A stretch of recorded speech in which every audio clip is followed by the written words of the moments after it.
De hoje, Júlio César de Oliveira, consultor de negócios da CPFL, por ter vindo e manifestado interesse em esclarecer a população. Júlio, eu agradeço, muito obrigado, bom dia. Bom dia a todos os ouvintes, bom dia a todos os telespectadores. Estamos aqui para a gente bater um papo, esclarecer algumas dúvidas, né, da população. E é um prazer, quero agradecer esse espaço ao Júlio, a toda a equipe da rádio, todo o grupo, né, de comunicação aqui de Matão. É um prazer estar com vocês. Muito obrigado, viu, pela atenção que há muito a gente precisava, eu dizia agora há pouco a ele, de alguém que nessas situações em que a comunidade, não é, precisa ser informada, a gente tenha essa facilidade de comunicação que não tínhamos. E espero que isso se torne sempre uma parceria, vamos dizer assim, de facilitadora de informação para os ouvintes daqui para frente. Júlio, o que a gente tem aqui represado não é exatamente da semana passada, mas de anos seguidos, em que as interrupções e cortes e volta sequentes ali se dão sempre, e aparentemente nesta época a gente percebe, em que não temos nenhuma ventania, chuvas, descargas elétricas em abundância, como em outros tempos, né? O consumidor comum, ele fica pensando sempre isso. Mas não está ventando? É isso que eu percebo, né? Entendi. Não está ventando, não tem raio, não tem nada. Por que fica essa situação? Ninguém sabia até hoje. E por isso mesmo, sabe, que onde não tem informação, prospera, evidentemente, um monte de opiniões que não são exatamente as melhores. Por isso que eu queria que você explicasse. Por que acontece isso todos os anos? Bom, esse momento de estiagem é um momento que tem acontecido, principalmente agora, nesse ano, cresceu muito as queimadas, né? Principalmente nas linhas de transmissões. A gente tem tido muitas ocorrências, tem ocorrido bastante situações onde as queimadas acontecem em grandes proporções e quando acontece depois, para se controlar uma queimada é muito difícil, né? Que depende muito de defesa civil, de bombeiros. E próximo da rede elétrica, então, acontece essas oscilações, pequenos desligamentos, e podem causar até grandes desligamentos, onde a população às vezes não sabe, como mesmo você disse, não existe a chuva, mas com o vento nesses locais abertos, o fogo se propaga muito mais rápido. Não existe, mas a gente percebe nas grandes redes um certo aceiro, como eles dizem, no entorno das torres. Isso não tem sido suficiente? Não, nesse momento é bom fazer o aceiro, mas o que acontece é que a proporção do fogo ela é muito rápida, né? E como o mato, digamos assim, ele está muito seco, então a propagação é muito rápida. E nessa seca agora, essa foi bem esticadona. E hoje... está sendo. Nós aproveitamos para vir aqui, aproveitar a audiência aqui da TV e da rádio, explicar para a população, né, o que tem acontecido. Às vezes o pessoal não tem essa noção e vê a energia oscilando, às vezes pode acontecer um desligamento grande de afetar uma subestação, uma linha de transmissão, e isso a população é bom a gente explicar para a população ficar sabendo. Se afetar aquela grande rede, por exemplo, estamos todos leigos aqui, eu te ouvindo, né? Eu sou um deles, inclusive. Essas grandes redes que a gente vê com torres gigantescas e tal, elas interligam o quê? Municípios? Municípios. E isso que pode ocorrer também, porque normalmente aonde tem a rede, né, e existe essa linha de transmissão, nós falamos, que é uma linha mais alta, que passa 138 mil volts ali, e existe também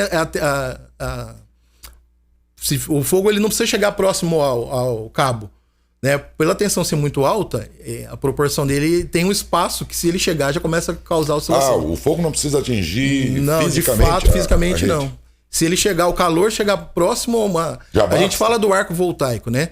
Só para a população entender, então tem um arco no cabo... Chegando próximo desse arco ali já começa a oscilação. O arco seria o quê? Uma formação, uma tensão de energia. De tensão. Isso.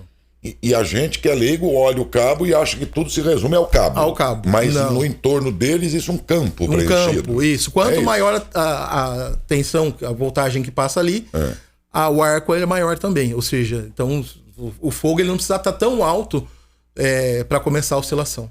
Ô Júlio, e o fato de a gente estar aqui no meio de um grande canavial, né? No caso da nossa região, isso gera mais problemas do que, por exemplo, se estivéssemos em meio a uma cultura de soja, como tem em outros estados, dessas redes serem atingidas.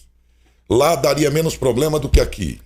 Depende, né? Depende também do que é plantado, né? Por exemplo, aqui a gente tem muita cana, né? Já é mais alto. É mais alto. Então, isso é fato. Em relação a outros estados, eles, em tese, teriam menos problemas. Sim, mas pelo que a gente tem visto, eu acho que esse ano tem sido de uma forma geral diferenciada.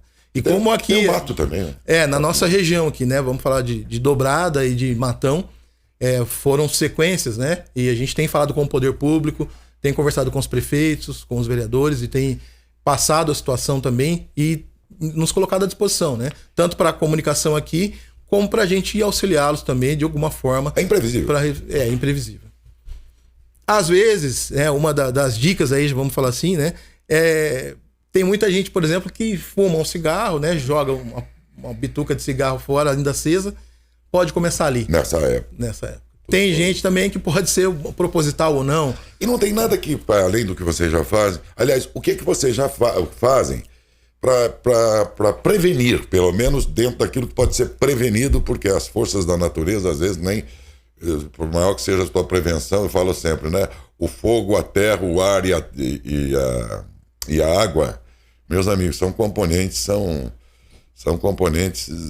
poderosíssimos demais. Sim. Por mais que o homem seja inteligente, tente uma parafernália de coisas aí para tentar contê-lo, eles sempre terão um valor potencial muito maior, né? Eu, Sim. Pelo menos, vejo os 4 elementos desse modo, que são muito poderosos. Então, matar, alguma coisa a gente pode fazer, né? Daquilo que é possível fazer, o que vocês fazem para evitar isso? Nós temos trabalhado fortemente na mídia, né? Na comunicação. Tem um trabalho nosso que chama Guardião da Vida. Esse trabalho a gente tem feito palestras, principalmente na área rural, com os sindicatos rurais, com as empresas, em escolas, referente a toda a situação de acidente com a população, também referente a acidente na rede elétrica. E a CPFL tem trabalhado fortemente em alguns vídeos que a gente tem distribuído. Eu vou até falar com o pessoal depois se a gente consegue fazer ou divulgar aqui também, fazer essa situação. Uhum. E também a questão da parte digital, né? A CPFL hoje, para ficar mais fácil a comunicação com a empresa, nós criamos um aplicativo, né? Ampliamos até os canais e a gama de serviço para a população falar um pouco mais rápido com a CPFL, não ter questão de filas e ficar fluir mais a comunicação. Mas a gente tem trabalhado fortemente na comunicação. Eu noto assim que falar com a CPFL não tem sido difícil. Mas entre o momento que a gente fala e a providência propriamente, aí há um hiato. Depende, né, daquilo que eu falei, depende da situação, né?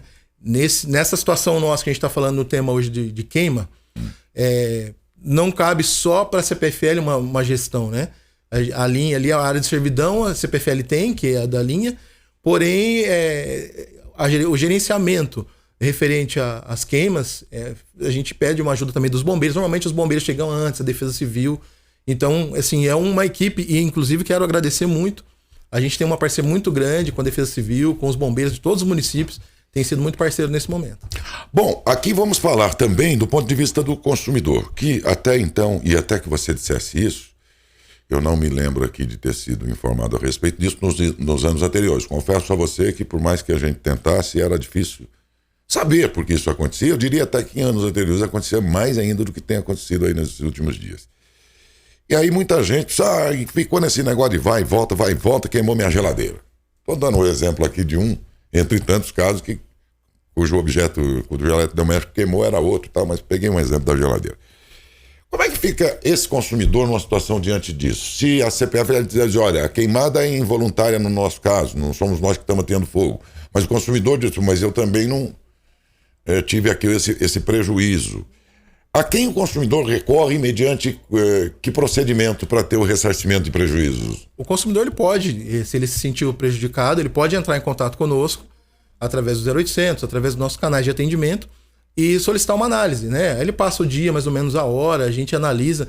Existem redes também que são da CETEP, que é onde onde tem essa transmissão, né? Tem as redes que são da CPFL, mas a gente analisa situação por situação. Então o cliente ele pode abrir um protocolo lá, a gente verifica de todas as formas. Tá? Mas em caso de comprovação, tem algum tipo de ressarcimento? Sim, se comprovar que houve um problema, sim, existe ressarcimento. Do equipamento, ou seja... Positivo. E isso se dá amigavelmente ou o sujeito tem que entrar administrativamente? Depois? Não, administrativamente. O cliente ele pode entrar em contato com os nossos canais de atendimento. Ele vai ter que mostrar algum documento? Não, a princípio ele abre a nota, né? Tem que ser dentro de 90 dias. Normalmente, quando acontece, ele já liga, né? Então já está dentro desse prazo de 90 dias. Ele entra em contato com o nosso canal de atendimento e é analisado. Não há necessidade. Isso a gente trata administrativamente. Ok. Nós estamos conversando aqui com o Júlio César de Oliveira, consultor de negócios da CPFL, sobre a motivação. A última motivação foi a semana passada, porque vocês viram, houve uma série de quedas aí, de voltas e tudo mais. Foi dali que resultou lá uma enormidade aqui de pessoas ligando, perguntando se tinha alguma informação. E desta vez nós conseguimos esse contato com o Júlio César de Oliveira, que é, portanto, consultor de negócios da CPFL, para a gente tratar exatamente sobre isso e tentar entender por que assim. Por mais que a gente saiba que as queimadas estão acontecendo, não estão necessariamente diante dos olhos da pessoa. E aí, quando acontece uma queda dessa e você está dentro de um quadro aí climático de chuva forte, descargas elétricas, a gente já pode imaginar, bom, acabou a energia porque... Mas o cidadão comum está vendo aquilo, né? E no caso da fumaça, eu não imaginava a incidência das queimadas na distribuição de energia, acho que a grande maioria também não sabia. E aí o que a gente sabia era o quê? Por que está acontecendo isso se não está acontecendo nada? E o que nos preocupa isso o negócio. O que nos preocupa bastante é que essa rede de distribuição, ela alimenta muitos clientes, grandes clientes. A CPFL, ela tem como prioridade a segurança, né? Isso é um valor que nós não negociamos, a segurança. E nós ficamos imaginando hospitais, né? Hoje, nesse momento que a gente tem passado de pandemia, algum hospital sentir alguma oscilação, alguma situação por esse motivo também para a gente. Nós, como distribuidora, nós nos preocupamos muito referente a isso. Por isso que estamos aqui pedindo para a população uma conscientização, para o pessoal nesse momento... a umidade do ar está muito baixa, né? E que a gente possa pensar um pouco em todas as situações, porque às vezes pode ser um parente nosso que está no hospital pensando assim, e aí um hospital no momento que mais precisa acaba causando algum tipo de qualidade. Boa questão. Os hospitais devem ter no breaks, essas coisas que garantem o funcionamento nesse intervalo? Entendemos que sim, mas para a gente manter essa qualidade, a gente pensa em ter o nosso serviço bem prestado, né? Mas o seu pensamento isso. Quer dizer, eles devem ter lá uma estrutura que mantém... para ter, mas assim, nós pensamos num patamar de qualidade sempre altíssimo, né? Então por isso que a gente se preocupa nesse fornecimento. Essas grandes redes que cortam municípios e tal, a parte física pertence a quem? Depende, é isso que tem redes que são que a CPFL faz essa interligação e às vezes é da própria CETEP que faz... Qual? CETEP. CETEP? O que é CETEP? Que é a companhia, eu não lembro a sigla certinha, mas é uma empresa que faz a transmissão da energia. A CPFL é a distribuidora, mas é que faz a transmissão. É por isso que eu perguntei. Agora na nossa região predomina o quê? As torres da própria CPFL ou dessa CETEP? Então, tecnicamente tem algumas da CETEP e algumas da CPFL. Mas 100% eu não posso garantir para você, mas tem muitas que são da CPFL. Sim. E nesse caso, a manutenção, cada uma dá a sua manutenção também. Positivo, isso. Como é que vocês conseguem, tudo numa rede enorme dessa aí, olhar lá, todo o cabeamento, está certo, cada torre... Nós fazemos Vai alguém lá de torre em torre para ver isso? Fazemos periodicamente as inspeções, passamos a termografia, tanto nas subestações como nas linhas de transmissões também. E na nossa rede interna também, eu falo dentro dos municípios, fazemos periodicamente as inspeções. Eu vi já muitas vezes helicópteros passando em cima da torre e tal. O que é aquilo? Isso, é uma das inspeções que a gente faz sempre, isso, positivo. Passa ali o quê? São engenheiros? Não sei quem que vai naquele helicóptero. São técnicos da CPFL que fazem essa inspeção. Aí eles vão vendo termografia para ver como que tá os transformadores, se tá tudo ok em ordem. Eu não sei se você acompanhou aqui um caso do ano passado, muitos devem ter se lembrando, então eu vou fazer a pergunta, porque certamente muitos perguntariam. Aqui, acho que perto de Itápolis, não foi? Umas torres que eles danificaram lá, diz que chamaram, acreditaram a isso aí, um caso de atentado até, acho que ano passado. Foi. Que conclusão chegaram, afinal de contas, que aquilo foi intrigante? Foi esse ano. Foi esse ano? Foi esse ano, então. Foi esse ano, próximo da Páscoa ali. Mas foi um furto mesmo, de fato, tentativa de furto das torres de transmissão. Os caras queriam roubar. E caíram 5 torres de transmissão. Hoje em dia, a gente tem passado muita dificuldade referente aos furtos. Na realidade, são cabos que o pessoal procura. O cara tenta furtar um cabo daquele? Então, são cabos, pelo que a gente tem visto, né, no dia a dia que a gente conversa com o pessoal do poder público, hoje em dia estão furtando até bueiros, são situações que a população está chegando nesse ponto. No caso das torres, são as peças das torres que eles querem levar, a própria estrutura, levar para vender no ferro velho, alguma coisa do tipo. Tá brincando de roubar uma torre daquela que é grande, complicado de levar. E nós estabelecemos em prazo recorde ali, trabalhamos, quero até agradecer toda a Prefeitura de Itápolis em parceria, nós trabalhamos em prazo recorde ali, em questão de gerador tinha na Santa Casa, a cidade toda ficou sem energia, mas fizemos um trabalho bacana ali junto com a Prefeitura. Agradecer também o prefeito Mia ali pela parceria. Pois é difícil acreditar, né? Você cai naquele ditado anterior, feio é roubar e não poder carregar, que falavam antigamente, né? As pessoas falavam. Por carregar uma torre dessa, tá do que numa carreta. E é duro levar escondido, né, Júlio? A gente tem feito um trabalho forte nos ferro velhos, junto com a polícia também tem nos ajudado bastante para tentar inibir essa situação.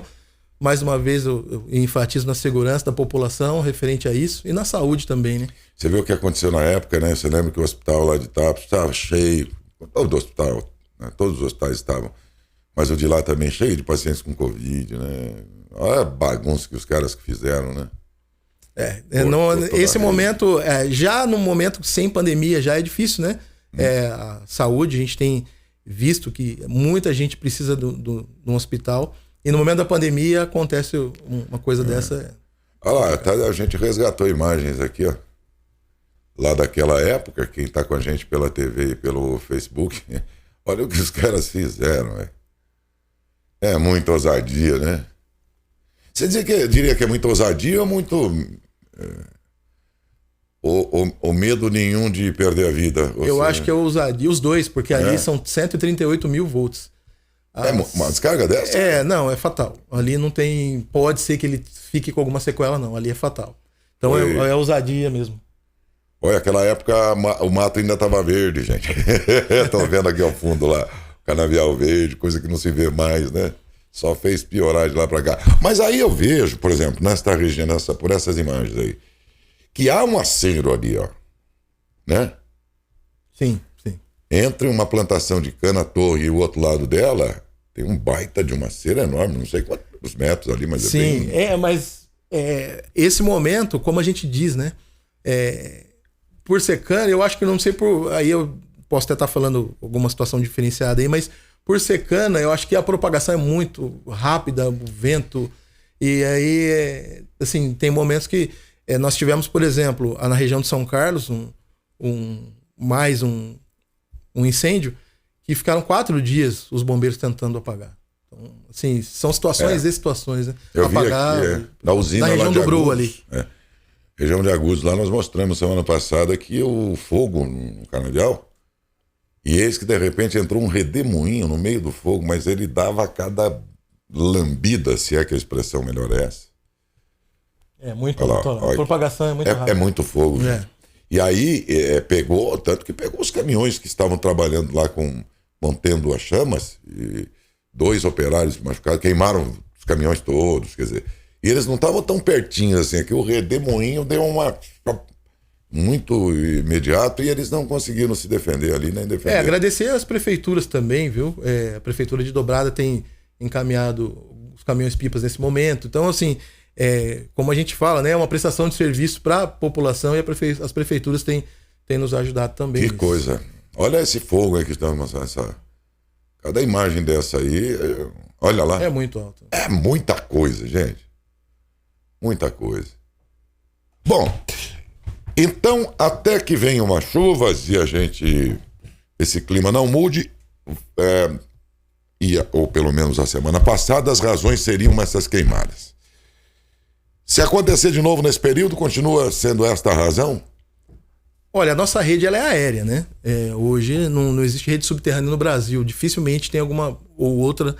Então, assim, essas oscilações, isso que tem causado, sim, eu posso dizer com propriedade que o que aconteceu foi as queimadas. Agora, futuramente, pode ser que seja ou não, mas a gente precisa analisar caso a caso. Mas o que tem acontecido em grande proporção, e não só aqui na região de Matão, Dobrada... É por isso. É por isso. E tem sido muito grande. Mas tem sido muito grande. Uma última pergunta que, Júlio... Porque aí depois fica aquele negócio, tenta restabelecer, liga, desliga, né? A hora que eu percebi que esse liga, desliga vai continuar, seria melhor desligar todo o sistema da minha casa, ou da casa do ouvinte? É bom desligar, depois ver que já restabeleceu, a pessoa vai sentir que voltou ao normal. É porque o fogo, ele causa essa oscilação, né? Talvez também tem momentos que aqui em Dobrada, em Matão, aconteceu de ficar desligado por conta do incêndio, né? Mas quando ele sente isso, é bom ele desligar. A hora que ele viu que voltou ao normal e firmou, ele pode voltar ao normal. Hoje aqui em Matão, unidades móveis de vocês para atender os consumidores em situações, por exemplo, agora é a razão da queimada, mas amanhã, logo teremos problemas de descargas elétricas. O Brasil é campeão de descarga elétrica, uma época danada aí que vem pela frente. A estrutura de atendimento móvel de vocês, ela dá conta, porque era muito comum, depois de uma chuva forte, você ligar e dizer, olha, eles estavam atendendo lá não sei aonde, tinha que esperar terminar lá, dando a impressão de que tinha 1 ou 2 só neste atendimento, e quando vem uma situação excepcional dessa aí, tem que ficar esperando atender um num lugar, depois o outro. Vocês têm em quantidade aqui na CPFL isso? Temos, a população pode ficar tranquila, a CPFL tem investido nas regiões, aqui na região vamos falar assim, na Grande Araraquara aqui, né, que pega Matão e Dobrada. Então a população pode ficar tranquila. Depende das situações, quando são situações, por exemplo, tempo de chuva, aí a contingência fica um pouco maior, mas mesmo assim a gente traz algumas equipes de algum ponto ou outro que esteja um pouco mais tranquila, mas temos total condição de atender. A ordem qual é da ligação feita? A ordem da ligação feita é uma ordem cronológica. Vocês obedecem? Você fala Quando acontece isso aí de repente acumular reclamações, porque uma cidade foi atingida por uma tempestade. Sim. A gente trata por classificações, prioridades. Por exemplo, né? Um hospital, um presídio, alguma coisa do tipo que precisa de uma atenção primeiro, e grandes acúmulos, grandes grupos. Por exemplo, uma região que tem maior volume de clientes, né, desligados, a gente também tem que priorizar isso, né? Tem de priorizar. Tá. Hoje, pelo atendimento digital de vocês, se eu ligar nesse momento, eu não consigo entender. Outro dia que eu fui saber que quando a gente liga pro bombeiro, a gente tá ligando lá para Bauru. Você liga o 93, cai lá em Bauru. Eu não sabia, achei que caía aqui. Aí Bauru vai mandar informação para não sei aonde, até que chega no bombeiro aqui. Eu posso ser saudosista, mas eu sou do tempo que quando você ligava direto lá as coisas, a própria CPFL em outros tempos, eu era amigo do Vardim de Bertone, Itaguaritiga, eu catava o telefone aqui, ô Vardim, caiu a força aqui, aí o próprio eletricista ia lá, era rápido demais, Júlio. Então, parece saudosismo, mas não é. Porque aí digitalizou tudo. E hoje eu não sei onde eu estou falando. Ninguém sabe, né? Pelo menos o cidadão consumidor. Então, aconteceu nesse momento alguma coisa com a minha energia. Liguei no 0800 CPFL. Onde caiu minha ligação? Nós temos 2 call centers. A CPFL hoje ela ampliou, na realidade, há um tempo atrás, o atendimento. Né? Fica em Ourinhos e em Araraquara. Porém, como você mesmo disse, nós digitalizamos a situação e ficou muito mais rápido. Você acha? Então, quando o cliente ele liga para a CPFL, hoje um eletricista nosso ele anda com smartphone. Então isso cai para um setor onde despacha as notas e o eletricista já tem isso no smartphone. Então fica mais rápido para ele receber como para ele encerrar as notas. Então, quando eu ligo, eu caio em... A minha ligação eu caio. A ligação cai aonde? A nossa base de atendimento é em Araraquara. Nós temos um call center em Araraquara e em Ourinhos. Então, caiu num desses dois. Um desses dois. Então, assim, nós ampliamos, né? Mas o fato, por exemplo, se eu cair em Ourinhos, eu não tô tendo um prejuízo de tempo nesse caso. Da mesma forma. Tá longe. Da mesma forma. Porque hoje é aquilo que eu disse, né? A gente digitalizou muita coisa, né? Então é muito rápido. O sistema é o mesmo. É só a base física que muda. Tá. Então, Aí, por exemplo, vamos dizer que eu liguei e caiu em Araraquara, que seja. Sim. Né? O que Araraquara faz na hora? Ele faz, na ligação que eu fiz, ele vai fazer uma consulta para ver se não é golpe. Se falta de energia, normalmente a gente já pega os dados do cliente, né? E já encaminha isso para o centro de operação, que o centro de operação encaminha isso para. O centro de operação onde é? Fica em Campinas. Campinas. Mas isso tudo via sistema, tá? Não, até aí então tudo online, cai e mas eu liguei Araraquara avisou Campinas. Isso, mas isso em segundo. Não, tudo bem. Assim. Eu não estou duvidando disso. Sim, é só para saber que caminho, por onde passou a minha reclamação. Aí de Campinas manda para onde? Aí para Campo. Para Campo eu falo para o eletricista. Seria Matão. Matão. Só que isso cai automaticamente via sistema, né? Como a gente está falando de bases físicas. Mas hoje a internet e as ferramentas que nós utilizamos nos ajudam muito nessa logística, vamos dizer assim. Então é muito prático, né? A partir do momento que cai um volume, a gente consegue entender aonde que tem mais um maior número de reclamações, para onde está indo, e aí os despachos são feitos. No atendimento. Mas e a própria energia, a transmissão e tudo, e distribuição hoje? Tem um vínculo muito grande com a informática hoje? A máquina tem também. É informatizada? Tem. Por exemplo, hoje tem pontos que não há necessidade de nós encaminharmos um técnico. Nós conseguimos automaticamente, por um botão, você, às vezes, pode ser que você sinta um pisco ou não, tem momentos que nem sente. Nós transferimos a rede de um momento para fazer uma manutenção emergencial, um poste ao arroô, um exemplo, né? Aí nós transferimos automaticamente sem precisar mandar um técnico em campo. E aí, uma coisa muito comum é desarmar a banana, como eles falam. Sim, né? sim. O fusível lá que desarma lá numa descarga e tal. Isso aí não dá, né? Não, só o cara a chave precisa mandar. Tem jeito, não. Tem gente lá direto, já liga. Não, a chave a gente aí normalmente jeito, vai. Claro que não tem. Mas esse sistema a gente já tem, então é muito mais rápido para voltar também. Tem a pergunta aqui do ouvinte, pois não. Bom dia, Daércio, o pessoal do jornalismo pergunta para o Júlio da CPFL quando uma pessoa que está empinando pipa enrosca essa pipa no fio de energia, dá o curto-circuito e acaba queimando um eletrodoméstico. O que fazer, o procedimento? Acho que ela não está falando de eu entendi. Posso responder? Você conseguiu ouvir? Ouvi. Porque a porta está fechada aqui. Mas eu ouvi aqui. Nós vamos ver. Muito boa pergunta, obrigado. Uma das situações do Guardião da Vida, que é o que nós apresentamos nas escolas, inclusive, as palestras, é sobre a pipa. Né? É muito preocupante as crianças soltarem pipa na rede, próximo à rede. E esse mês é um mês que venta nos momentos também de férias escolares. Agora as crianças não estão muito na escola, né, presencial, mas é complicado porque aquele cerol, ele faz só dele fazer, serrar ali o cabo, já tem uma situação diferente para nós. E aí com a chuva, com o sol, o cabo cede e volta, acaba rompendo. Às vezes o pessoal fala, nossa, nem choveu, acabou a energia, mas por conta disso, né?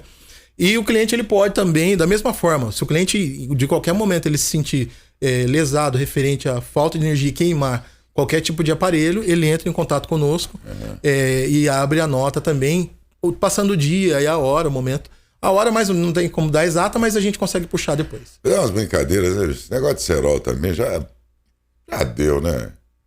Pensar que tem pais aí que até entram na brincadeira, adultos, né? Numa brincadeira tola dessa. Mas uma das maiores incidências de falta de energia são as pipas. Né? Ei, mundo moderno, né? No meu tempo, a única coisa que a gente fazia era um par de quichute velho, um par de chinela havaiana velha que se amarrava depois e jogava, ficava pendurado no cabo de força. Mas não tinha tanto perigo. Não, é cerol. Pô, pra que isso? Né? Absurdo. Ficou alguma pergunta aí, Felipe Adalberto? Não, tranquilo. Já fez aí? Posso continuar? E tem mais o Nelson, né? Ele pedindo para que, se seria possível, colocar um ponto de atendimento no centro da cidade, porque o atual ponto de atendimento não é no centro da cidade, é na Pereira. E porque sendo no centro da cidade, acabaria, acho que melhorando para todo mundo, né? Tem como falar com isso, porque assim, gente, eu tenho também outras questões da CPFL, que são mais de engenharia mesmo, essa de coisa e tal, que eu tô deixando de fazer as perguntas ao Júlio, porque cada um na sua função. Eu não vou colocá-lo aqui numa situação desagradável, eu não faço isso com um entrevistado meu, que muitas vezes vem aqui motivado pelo assunto tal. Eu acho muito desagradável depois você mudar o assunto, colocá-lo numa situação de... isso é antiético. Então eu tenho aqui perguntas para fazer, mas que não vou fazer porque o Júlio está dentro de uma área em que o atendimento, a questão que eu trouxe aqui é esta, e eu estou dentro dessa questão. Até a gente vai fazendo perguntas curiosas e tal, mas eu não posso passar para o Júlio uma pergunta de ordem de diretoria administrativa, financeira e tal, porque não cabe, né, nesse caso aqui. Mas nesse caso aí, se você acha que pode falar sobre isso, porque o que esse ouvinte está reclamando é a questão do local de atendimento. Não sei se está dentro da tua função, se você estiver confortável em falar, fica à vontade.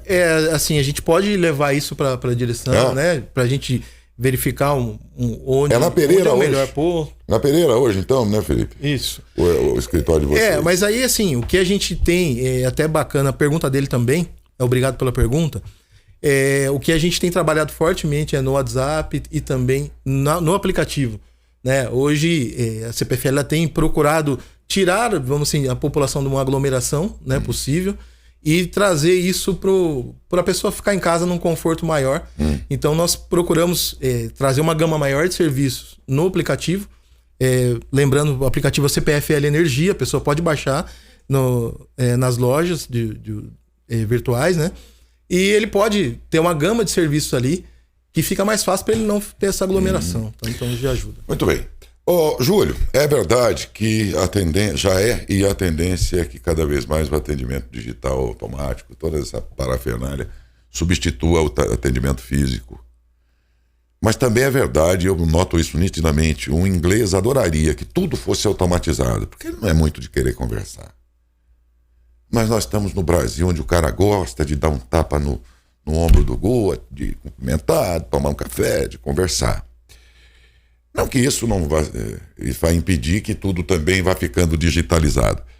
Mas há muitas situações que é inevitável que a presença humana esclareça melhor. De modo que a tua presença aqui nesse sentido foi muito importante. Queria deixar, como já teve em outros tempos, lá com o Vale, que eu me lembrava, deixar esse canal de comunicação aí disponibilizado, porque eventualmente as pessoas fazem pergunta pra gente, Júlio. Eles dizem, por que está acontecendo isso? Não sei. Aí eu tenho que saber o que é que está acontecendo. Então é muito bom que a gente tenha você como uma referência física, vamos dizer, daquilo que as pessoas esperam, né? Porque aquele atendimento automatizado, ele pode até ser ágil, mas ele é frio, né? E a gente sente aqui que as pessoas gostariam de uma explicação e não tínhamos esse contato aberto, o que para nós também não era bom, porque também colocava a gente numa situação delicada, a gente ficava exposto ao erro também, da própria crítica, né? Mas por falta de informação. De modo que é muito bom tê-lo com a gente. Sempre que o ouvinte perguntar agora alguma dúvida sobre a CPFL, eu espero contar com essa agilidade de resposta sua, porque isso vai ser importante. Claro, a gente está aqui para servir ao ouvinte. E completar o que ele quer, isto é, trazer uma resposta para ele, é o que tem de mais importante. Eu digo que o jornalismo crítico, mais vazio e leviano, é o mais fácil de fazer. Você fala o que você quiser pelos cotovelos. Aquele jornalismo que completa a informação, ouvindo os dois lados, esse é mais difícil de fazer, mas também é o mais importante, é o mais dignificante. Então, muito bom tê-lo como uma referência ali a quem a gente possa consultar doravante, até porque vem aí um período. Essa seca toda faz a gente imaginar que vai ter um período de muita descarga elétrica aí pela frente, não vai não? Eu fico à disposição, tá? De fato, é aquilo que você falou. Eu acho que a comunicação é o primordial, né? A população saber o que está acontecendo, e eu acho muito bacana isso. Eu quero agradecer mais uma vez essa oportunidade. Nem todos dão essa oportunidade também, para a gente todo esse tempo de esclarecimento e também torcendo, né, para ser um tempo mais tranquilo futuramente aí a gente conseguir manter essa qualidade de fornecimento. Júlio, acho que ficou uma última pergunta só e que agora é a última, depois se as pessoas perguntarem depois eu não tenho mais como passar para o Júlio, mas estava já no fim, mas tudo bem, vamos ouvir. O Marcelo Tessarim, ele pergunta se quando há uma queda de energia em um bairro específico, há necessidade de ligar relatando o problema ou o sistema inteligente já dispara a necessidade do reparo elétrico? Quer dizer, ele está tentando imaginar assim, como se fosse um controlador de voo lá de Cumbica lá, em que ele está ali acompanhando cada avião ali e tal. Se vocês têm a pontualidade do problema lá nos controles de vocês? Temos em alguns momentos, mas é bom, obrigado pela pergunta mais uma vez, é bom sempre ter o registro para qualquer tipo de eventualidade que ele precise, ele ter o protocolo depois, até para um futuro, uma solicitação de uma queima, por exemplo, de aparelho, se ele precisar, é bom sempre ele ligar, o cliente ligar ou entrar pelos nossos serviços digitais e gerar uma nota. Mas nós bom ligar assim mesmo. É bom. Mas de certa forma vocês têm um monitoramento. Temos um monitoramento, sim, de toda a nossa rede. Se der uma anomalia num lugar lá, vocês conseguem saber pequenos transformadores, alguma coisa pode ser que seja muito pontual.